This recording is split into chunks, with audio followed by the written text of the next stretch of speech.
สมิตาปทันตาอาวิจิตกิตาปริตังพนันตุสาธุสักขิกามิจารุเปสิริสิขารตติจันทริเขวิมานีทีเปรัตเทจะข้ามีตรุวนาภาคามีเปหักวัตถุวิเศษเพภูมิมาจายันตุเทวาชลาภลาวิสมียักษ์กันทัพนาคาติทันตาทันติเกยังมุนิวารวจนังสาธโมมิสุนันตุสุนันตุโคนโตเยเทวาสังฆาดุลาเทพเจ้าเหล่าเทวาทั้งหลายกันยังใหญ่กันอยู่ทุกหมู่ไม่ไทยผักน้อมทั้งจอมเขาและห้าวป่าทุกประเทศพาห้าวเขาทุกแถวเขาและเตือนทำทุกยานน้ำและวังป่าทุกสาขาและป่าไม้ทั้งอยู่ไกลและอยู่ไกลทั้งอยู่ในเฮือนสร้างบ้านซองอยู่ในเขตกองผู้หาอยู่ในวัดในว่าอยู่ในศาสนาอันดงโลกอยู่ตามโบสถ์และวิหารอยู่ตามสถานล้านพระเจดีย์ศรีมหาโพธิ์ต้นใหญ่อยู่ศาลาหลังใหม่ในตุดีพระเจ้าปู่พาลีองค์ผู้มีผู้เก่งกาจขอให้อินโยฟ้าจงตัดทองสรยานจงลงมาบันดาลในงานสู่ขวัญพอพงศักดิ์พุทธลาจึงเกษียณอายุราชการในมือนี้ให้ไปถึงที่จุดหมายอย่าให้มีอันตรายอย่างจักยานขอให้ถึงขอให้ไพ่ต่างๆอย่าได้มีจงมีแต่ความสวัสดีกับพวกข้าทั้งหลายที่มาในงานมือนี้ให้มีแต่ความสุขความเจริญด้วยอายุวันโนสุขังพลังทุกคนก็คาเทินสาธุเด้อข้าจักวายย่านน้ำนกประหลาดจะเงี้ยงหินขอให้คุณครูพงศักดิ์พุทธลานี่ละมีเงินทองหมื่นคือของหลานนะสาธุเด้อข้าจักวายย่านน้ำนกประหลาดเงี้ยงหินขอให้พอพงศักดิ์นี่ละมิเตโชแข็งในหมู่มันขามยานนะสาธุเด้อข้าจักวายย่านน้ำนกพระราชเทืองหินขอให้ท่านพอพงศักดิ์ผู้เกษียณอายุราชการในมือนี้ขอให้มีความสุขกันอยู่เย็นหายห่อนนะขอให้อายุมันพันปีให้ถึงตัวอันความเจ็บยาให้ได้ความไข่ยาได้นี้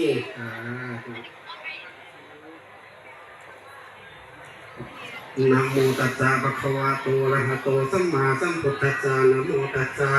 ภะคะวะโตอะระหะโตสัมมาสัมพุทธัสสะนะโมตัสสะภะคะวะโตอะระหะโตสัมมาสัมพุทธัสสะพุทธังอายุวัตนังเตชีวิตังยาวนิพพานังสรณังคัจฉามิธัมมังอายุวัตนังเตชีวิตังยาวนิพพานังสรณังคัจฉามิสังฆังอายุวัตนังเตชีวิตังยาวนิพพานังสรณังคัจฉามิทุติยัมปิตาติยัมปิพุทธังอายุวัตนังเตชีวิตังยาวนิพพานังสรณังคัจฉามิทุติยัมปิตาติยัมปิธัมมังอายุวัตนังเตชีวิตังยาวนิพพานังสรณังคัจฉามิทุติยัมปิตาติยัมปิสังฆังอายุวัตนังเตชีวิตังยาวนิพพานังสรณังคัจฉามิ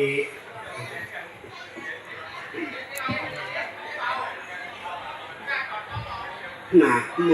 ตัสสะภะคะวะโตอะระหะโตสัมมาสัมพุทธัสสะนะโมตัสสะภะคะวะโตอะระหะโตสัมมาสัมพุทธัสสะนะโมตัสสะภะคะวะโตอะระหะโตสัมมาสัมพุทธัสสะสีสวัสดีสมเสือนว่าห้องคืนเอาใจเสียงดังไปอยู่โลกามหาสา เปลี่ยนราศี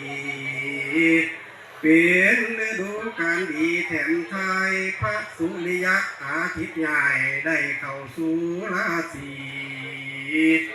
เป็นวันดีอันประเสริฐถุงขาทั้งหลายทั้งตายายและพ่อแม่ทั้งเฒ่าแก่และมิตรสหายทั้งเจ้านายสั่นผู้ใหญ่ลูกน้องหลายพำพร้อมเพิ่นได้มานั่งล้อมได้อ้อมอยู่ดอกผ้าควันนาบางทองพันหมากผู้บุรีบางทองปิ่งจีปูปลาอาหารนะบางทองตัวเต็งผ่านใบสีบางทองเต็งตัวดีต้อนรับแขกบางทองยางแจกเข้าป่าและอาหารนะบางทองเตรียมของขวัญไว้หม้อบางทองจอบพิธีกรเอื่นห้องเพลงบางทองเตรียมบรรเลงขับกล่อมบางทองซ้อมฟ้อนอวยพรบางทองเป็นพิธีกรเสียงรอล้วนมีใจหักหัวได้มาห่วมพิธีบายสีสู่ขวัญของท่านผอ.พงศักดิ์อุตตะทลาผู้ที่เกษียณซึ่งเกษียณอายุราชการในมือนี้วันนี้นะบัดนี้ข้าจะขอเชิญเอาเทพเจ้าผู้ศักดิ์สิทธิ์ที่สถิตอยู่ในสากลจักรวาลได้โปรดมาบันดาลให้ท่านผอ.พงศักดิ์ที่เกษียณอายุราชการในมือนี้พร้อมครอบครัวขอให้อยู่ดีเฮียงยศศักดิ์พุ่งลำเลิศคำแก้วเกิดอานันตังอาทิตย์ปไตยยังองอาจบ่ขาดแก้วความดีสมบัติมีลังทอให้เจ้ามีอายุยืนยาวเด้ออาจารย์พงศักดิ์ท่านผอ.พงศักดิ์ให้เจ้ามีอายุยืนยาว500บ่แก่เฒ่าความเว้าเจ้าให้ศักดิ์สิทธิ์ประสิทธิติโชประสิทธิมังคโลมหาชัยโยขออัญเชิญสิริมงคลมาหุ้มเต่ามาหุ้มเจ้าตลอดกาลบุญเถิดนะต้อยเนาะว่าสีมือนี้แม่นมือดีสีมือนี้แม่นมือมันให้ท่านผอ.พงศักดิ์พุทธานี่เจ้าให้มันยิ่งกว่าก้อนผาแอนนะมันให้เจ้ามันยิ่งกว่าแทนผาจวงผาจันนะมันให้เจ้ามันยิ่งกว่าเครือเขาหลวงไกรลาดมันให้เจ้ามันยิ่งกว่าอากาศสุนทรวันมันให้อาจารย์พงศักดิ์เลยผอ.พงศักดิ์ผู้เกษียณอายุราชการในมือนี้มันให้เจ้ามันยิ่งกว่าเสาภูเขากวางย่ำเดือน3 เดือน 4มันให้เจ้ามันคือจังสาวกีลูกสาวพายาแทนนะพายาผมฝากว่ามือนี้แม่นมือสง่าหมอเขาว่ามือนี้แข็งวันนี้หักแม่นวันดีคอยกินสู้คนเจียวกูเกิดกลางเมืองบุญเรื่องงามยิ่งหน่อยทั้งนุ่มหน่อยและปานกลางทางสาวงามและเฒ่าแก่พ่อแม่พร้อมสาวบ่าวนุ่งห้างมือนี้พ่อแม่พร้อมสาวบ่าวนุ่งห้างมาโยกข้าขวัญของเจ้าได้กันบ่แจนมักมีขาจะเชิญเราเท่ามาควานผู้อยู่กันข้างเหนือมาซอยคุณซอยโยผ้าขวัญหลานเจ้านี่ขาจะเชิญเรานั่งขั้นเสือผู้อยู่กันไฟไก่มาซอยคุณซอยโยผ้าขวัญหลานเจ้านี่ขาจะเชิญเรานั่งแอกไข่ผู้คนอยู่หออาจจะน่าคำมาซอยคุณซอยโยผ้าขวัญหลานเจ้านี่ อันนี้หากเป็นหมอการจา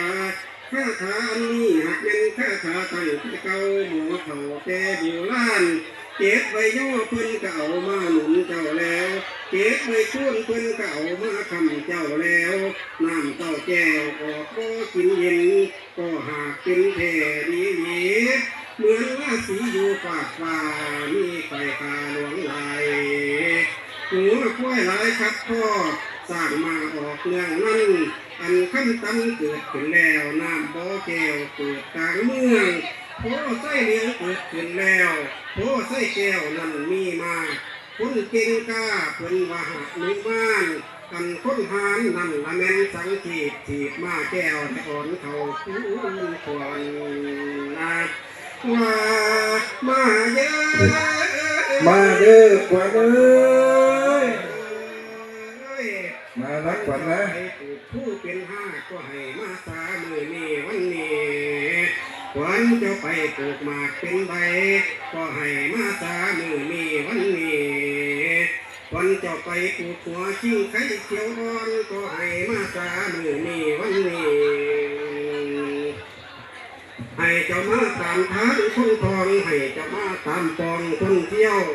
ให้มากินข้าวต้มแกงและของหวานให้เจ้ามากินน้ำตาลและน้ำอ้อยหมอเขาเอื้อนจ้อยจ้อยขวัญเจ้าให้เต้ามาเด้อขวัญเอ้ยมาเด้อมาเด้อขวัญเอ้ยคนจะไปทั้งกำเชียงคานบันมันห่างอย่าไปนอนอยู่ข้างทั้งกำดังไกลคนจะไปอยู่พุ่นให้เจ้าดวนขึ้นมาคนจะไปหาป่าลองทะเลลงซ่อนคนจะไปล้มข้างอยู่กลางดงป่าไม่ใหญ่คนจะไปล้อเห็นแมวกระเลี้ยงดอยคนจะไปทั้งคุณผู้ทุนผู้สองคนจะไปลองน้ำละที่กว้างเล่ากระเสคนจะไปอยู่คุณเมืองคาสิงคโปร์กายุขึ้นมายานีวันนี้คนจะไปชมวิมานกองหิมว่าเห็นปราสาทใหญ่กว้างให้มาก่อนยาที่น้องนาว่ามาเด้อขวัญเอ้ยยามเมื่อตาเว้นตกเจ้าอย่าไปสุ่มป่าแซงยามเมื่อตาเว้นแดงนับป่าไม่ขวัญเจ้าไปอยู่ผลเหนือดูผลไตก็ให้มาเที่ยวชี้ยาสาขวัญเจ้าไปฝากป่าแดนไก่ก็ให้มาสามือนี้วันนี้ขวัญเจ้าไปอะไรน้ำมูก็ให้มาสามือนี้วันนี้ขวัญเจ้าไปนอนอยู่รีสอร์ทหรือโรงแรมก็ให้มาสามือนี้มาเด้อมาเด้อ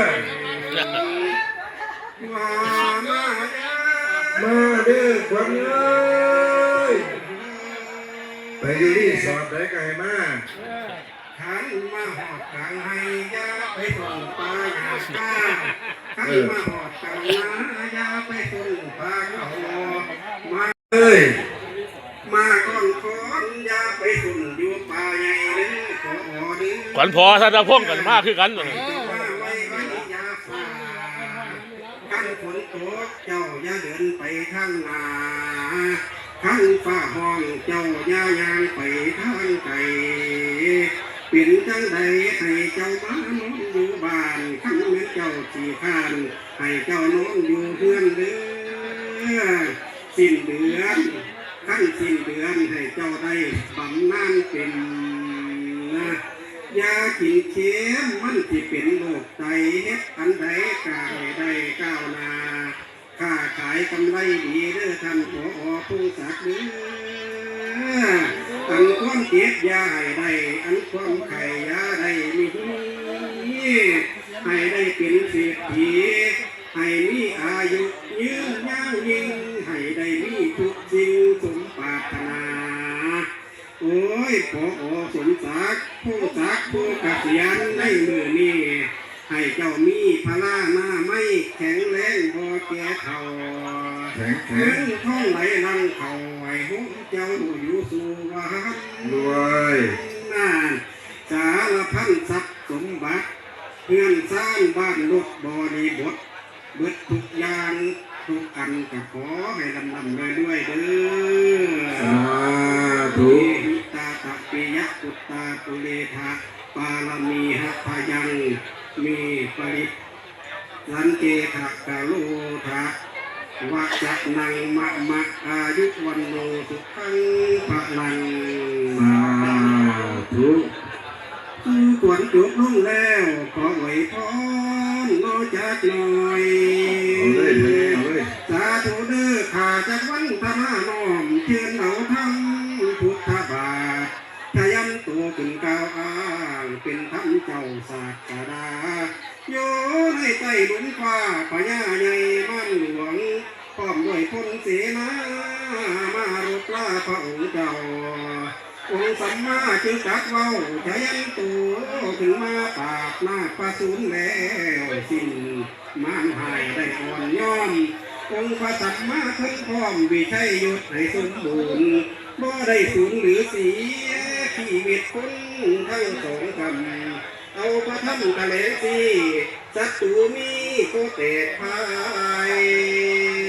เมตตาหลายขอผู้ลายศัตรูหายจังบ่มีการสู้ขวัญของขอพงศักดิ์ผู้เกษียณอายุราชการในมือนี้ก็คือดังเดียวกันนะให้สุขสันต์สาเด้อผู้สู่ควรในวันนี้อย่าตะมีแนวลายคุณประทับแม่คำซอยเงินคำร้อยจากฟ้าให้มาเขาโยกระเป๋าขอให้พวกผู้เจ้ามีตั้งแต่ความสุขอันตรายภัยทุกอย่าตะมีเข้ามาไกลให้สดใสคือน้ำนาทีทานวันฟ้าขาดไปไหลบ่มีบนยังแปลวน้ำกระโดดเขื่อนกูคนจังได้เอื่นแม่น้ำใหญ่คงค่าเงินทองให้ไหลมาให้ไหลมาดังเดียวคือกับน้ำแบ่งสีงามแดงเข้มสีก็ดีคือสีหิวนั่งตั้งกวงขอให้ไหลลังเขากระเป๋าเจ้าผู้ส่วนเด้อขอเด้อ สาธุ